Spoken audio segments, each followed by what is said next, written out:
السلام عليكم، انا رحمة ناجي رجعت لكم بقى بترند جديد. انتوا عارفين لما بيبقى فيه ترند جديد بحب اجربه معاكم.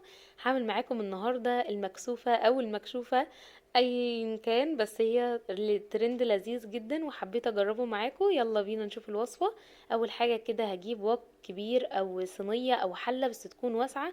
حطيت فيها كده معلقتين كبار من السمنة وقطعت الكنافة في الفول بروسيسور او الكبة، المهم تكون صغيرة كده.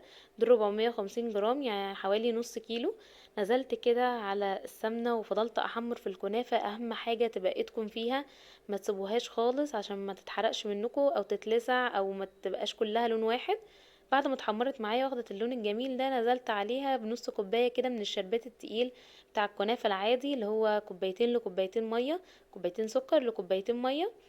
وبعد كده شلتها بقى من على النار خالص عشان بتكمل تحمير هي وهي على النار. شلتها كده في طبق عشان ما تكمل